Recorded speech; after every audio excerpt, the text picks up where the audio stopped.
प्रसार भारती अभिलेखागार की प्रस्तुति सदाबहार सुनहरे दौर का अनमोल खजाना।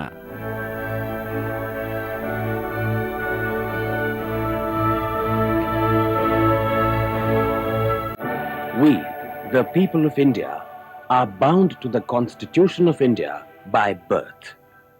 It is a document embodying the values of an entire nation. It enshrines our rights and privileges as Indian citizens, and it details our obligations to society. The history of our Constitution coincides with the history of our struggle for freedom. Our leaders had been demanding the rights of the Indian people from the exploitative British rulers ever since the 19th century. The rudiments of the Constitution were formed in 1928 under the leadership of Pandit Motilal Nehru. A charter of fundamental rights and duties of an Indian citizen was drawn up in the Karachi session of the Congress in 1931. In the wake of India's independence, the Constitution was drafted in detail and scrutinized minutely by some of the best legal brains of our country. And it was a difficult job. Everybody's hopes and aspirations had to be kept in mind. Every citizen had to be given a fair chance to fulfill his dreams and participate in the process of nation building.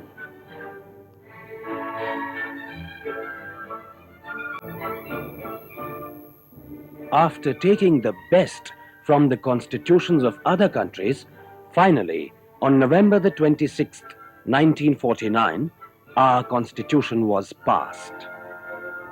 And on January the 26th, 1950, it was adapted as the guiding commandment of the people of India and their government.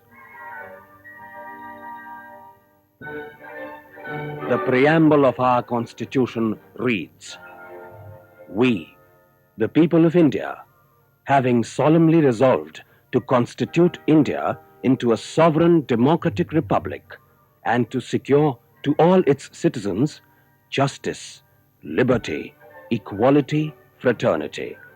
In our Constituent Assembly, this 26th day of November, 1949, do hereby adopt, enact, and give to ourselves this Constitution." Constitution is not a parchment, a mere book in cold prints. It is a living and organic code of conduct for the citizens as well as for the government. We must understand that our Constitution is both a unique and an ideal document in many respects. The Constitution spells out the kind of society that we are going to build in this country.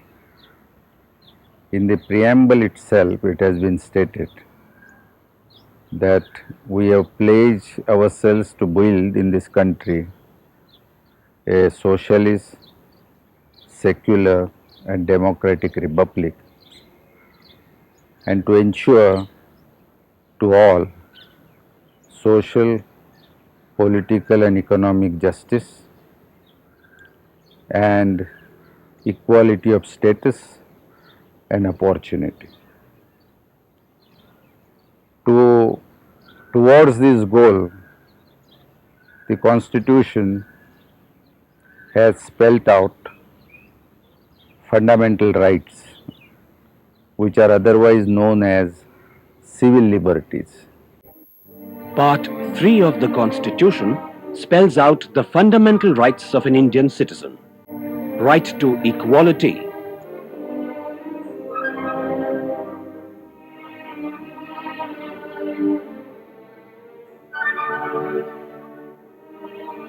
freedom,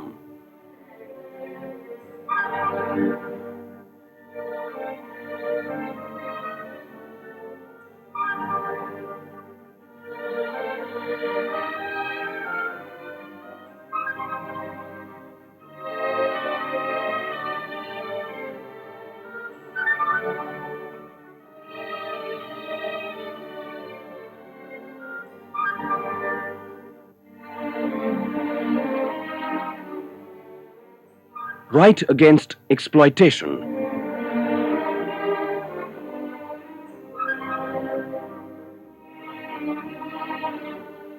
freedom of religion,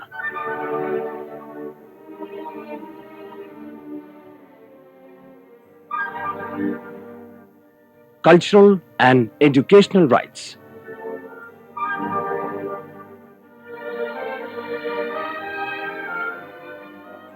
and right to constitutional remedies. And at the same time,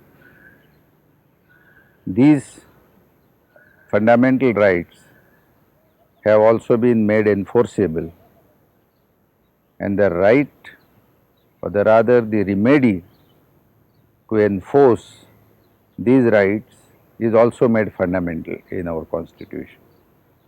But our Constitution has not stopped there. It has also enjoined upon the state that it shall ensure to every citizen all economic rights which are known as the basic human economic rights, even by the United Nations declaration and resolutions.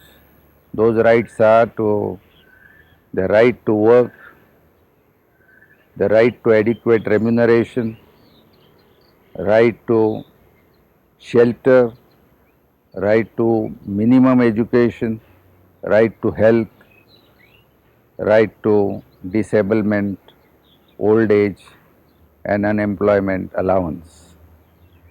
In other words, rights from the cradle to the grave. The Constitution has also enjoined upon the state to ensure that there will be minimum inequalities, that there is a prevention of the concentration of wealth in the hands of few, that all the resources of the country are utilized for the benefit of all and not for the profits of few. The Constitution as a living code of conduct is made to function through the agency of the ministries, the bureaucracy, the police, the army, and in the last resort by the courts. We have also in our Constitution, towards this very goal of the new society that we want to build in this country, incorporated a unique article which enshrines the fundamental duties of the citizen. And some of these duties are relevant for ensuring the early realization of the goal. The fundamental duties include the right, or rather the duty to excel in whatever work we do, the duty to abide by the Constitution, the duty to abjure violence, the duty to develop scientific temper, a spirit of inquiry and reform, and a duty to ensure the unity and integrity of the country. Rights without duties are like men without shadows. They can exist only in fairy tales. After all, a right can never be an end in itself. It is only a means to enable that individual to develop his personality and contribute to the community of which he is an inseparable part. It is from that point of view, it is believed that rights are not rewards or decorations. They are merely instruments.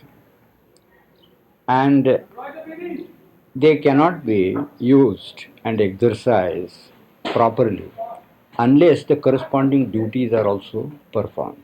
In a society which had so far stressed only duties and never rights, naturally went to the other extreme and people started talking only in terms of rights, forgetting the duties, which inevitably accompany all rights. ये हम सबका अधिकार है, प्राकृतिक अधिकार है और संवैधानिक अधिकार है कि हमें साफ हवा मिले, शुद्ध पानी मिले, साफ सड़कें मिले, अच्छी शिक्षा मिले, अच्छा पर्यावरण मिले, वन हो।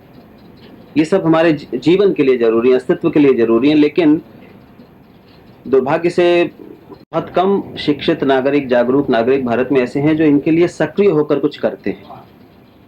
हम अगर विदेशों का उदाहरण लें तो वहाँ पे हम पाएंगे कि लाखों नागरिकों की रैलियां होती हैं पर्यावरण के मुद्दों को लेकर। जंगल कट रहे हैं तो इस पर वहाँ पे हजारों लोग इकट्ठा हो जाते हैं, संघर्ष करते हैं, इसके खिलाफ आवाज उठाते हैं।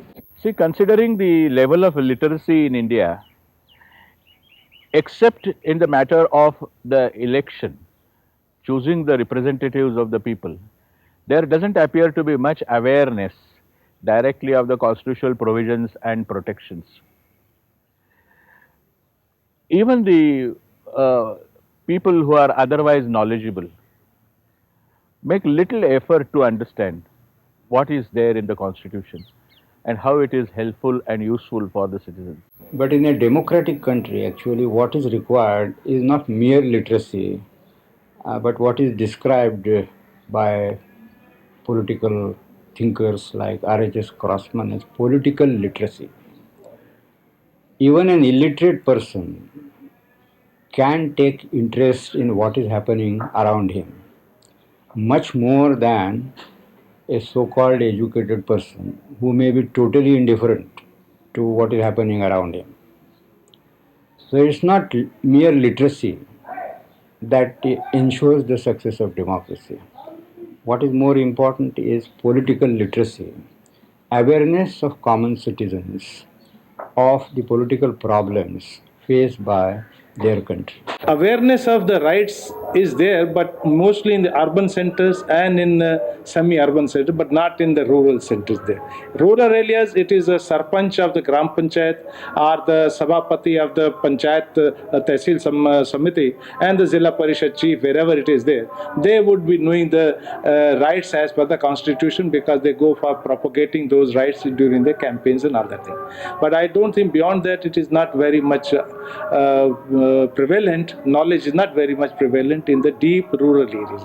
To go during my holidays, and then I would try to make them aware of their opportunities and their abilities also, because sometimes the entitlements that people have are not aware. They are not aware of them, and then they have to be made aware not only in the framework of the constitution, but also on the ground. I mean, in practice, how things happen. मैं समझता हूँ सबसे बड़ा role तो अखबारों और दूरदर्शन का ही हो सकता है उसमें, क्योंकि देश के भीतर और देश के बाहर भी जो जितने भी बड़े बड़े परिवर्तन किसी भी क्षेत्र में होते हैं उनकी जानकारी लोगों तक पहुंचाने का काम तो यही दो माध्यम करते हैं। और केवल जानकारी नहीं, उनके बारे में विश्लेषण पहुंचाने का काम, लोगों के दिमाग बनाने का काम, समाज के मस्तिष्क के निर्माण का काम, समाज की राय के निर्माण का काम यही दोनों माध्यम करते हैं। एक तरह से कहें कि चेतना के विस्तार का काम ये दोनों माध्यमों से ही संभव है। इसलिए संविधान में जो हमें अधिकार हैं उनके बारे में भी चेतना का विस्तार अगर होना है तो इन्हीं दोनों माध्यमों के द्वारा होगा। कुछ अपेक्षाएं सरकार से हैं कि वो ऐसा करेगी ताकि राज्य बेहतर हो, देश बेहतर हो। कुछ अपेक्षाएं लोगों से हैं, नागरिकों से, कि वो जागरूक होंगे और अपने अपने कर्तव्यों का पालन करेंगे, तब देश बेहतर होगा, समाज बेहतर होगा और उन्हें अपने अधिकार भी मिलेंगे। और बिना अधिकारों के कर्तव्यों का पालन संभव नहीं। तो ये तीनों एक दूसरे से जुड़े हुए और एक दूसरे पर निर्भर हैं। इनमें जब संतुलन बैठेगा, अर्थात एक संवेदनशील प्रशासन और जागरूक सक्रिय नागरिक, इन दोनों के बीच जब संतुलन बैठ जाता है तब ये सारी चीजें, ये आदर्श यथार्थ के करीब आ सकेंगे। The relevance of the Constitution is it's like feeling the free air, asking a question, how is the free air is relevant, how the free environments are relevant. That's the real question is, if it is not there, you will feel suffocated. It is good, it is to the credit of our nation and the leadership and the citizens that we have not brought the situation to that pass that we feel suffocated in the absence of liberty? प्रासंगिकता तो बहुत है और सर्वोपरि है। मेरा निवेदन ये है कि इसकी प्रासंगिकता के सवाल को हम इस लिहाज से ना देखें कि संविधान के बारे में जानकारी आम आदमी की कितनी है या उसकी रोज़ की ज़िंदगी में संविधान कौन सा स्थान रखता है, लेकिन जो पूरा हमारा इतना बड़ा समाज है, राष्ट्र है, उसके सामाजिक व्यवहार को, जीवन को नियंत्रित करने की जो एक व्यवस्था है, लिखित कोडिफाइड व्यवस्था है, वो संविधान ही है। तो हमें उसका रोज़ के अपने जीवन में स्थान या रोल कोई ना दिखे, भूमिका ना दिखे, तो भी हमारा ये सामाजिक जीवन संभव ही नहीं होगा अगर कोई संविधान नहीं होगा। तो हम कैसे रहते हैं, कैसे खाते पीते हैं, कैसे काम करते हैं, कैसे एक दूसरे से व्यवहार करते हैं, इन सारी चीज़ों को नियंत्रित करने वाली व्यवस्था संविधान है, तो उसकी भूमिका तो सर्वोपरि है। Many times we hear the talk of the failure of our constitution and therefore a necessity of drastic change in the constitution. To my mind, there is nothing wrong with the constitution. It is the human being who is manning the constitution at various stages has really failed the constitution. There are people who say, change the constitution, it has failed. I say no, it is not the constitution which has failed the people. It is not the people who have failed the constitution. It is our politicians who have failed both the people and the constitution. हमारा संविधान संसार के सबसे अच्छे संविधानों में से एक माना जाता है। बहुत दूरदृष्टि से, बहुत उदात्त और बहुत ऊंचे मानवीय सिद्धांतों और भावनाओं को ध्यान में रखकर ये संविधान बनाया गया है, जिसमें व्यक्ति को और समुदायों को, समूहों को किसी भी हद तक प्रगति की संभावनाएं मिलती हैं। लेकिन वो संविधान सफल कोई भी तभी हो सकता है जब उस पर नागरिक और शासन अमल करें। केवल वो किताबों में बंद पड़ा रहे और वो संसार का श्रेष्ठतम संविधान हो तो उससे काम नहीं चलता। The spirit behind the constitution is still alive. If that spirit had not been alive, we would not be a free nation today, which we are. अगर हमारे नागरिक बहुत जागरूक हों, सक्रिय रूप से जागरूक हों और अपने अधिकारों को प्राप्त करने के लिए और उनको बनाए रखने के लिए लड़ने को तैयार हों, उसकी कीमत चुकाने को तैयार हों, तो अधिकारों का हनन कोई कर नहीं सकता और उससे एक अंकुश बनता है जो प्रशासन को, सरकार को नियंत्रित रखने में काम आएगा। तो एक जागरूक नागरिकता ही शायद किसी भी देश में, किसी भी लोकतंत्र में सरकार को ठीक रास्ते पर रखने का अचूक उपाय है। Our nation has moved forward. Mere criticism for the sake of criticism is worthless. You must give the devil his due where due is due, where credit is due. Surely our industries are much better today than what they were 50 years ago, and certainly what they were then when the British were here. We have improved, we are improving, and I have no doubt that we shall continue to improve. And I believe and I hope that by the time the next century around the corner sets in, we shall be heard by the world with admiration and above all with fear. India must move ahead so as to make itself loved at home, feared and respected abroad. If you do your duty unto yourself, regardless of the consequences, you have nothing to fear, and the nation has nothing to fear either. Collectively, we, the people, form the foundations of democracy. Individually, we are like little lamps that must go on shedding light, irrespective of whether the other lamps are burning. After all, as Gandhiji had said, if we all discharge our duties, rights will not be far to seek. If, leaving duties unperformed, we run after rights, they will escape us like will-o'-the-wisp. The more we pursue them, the farther they will fly.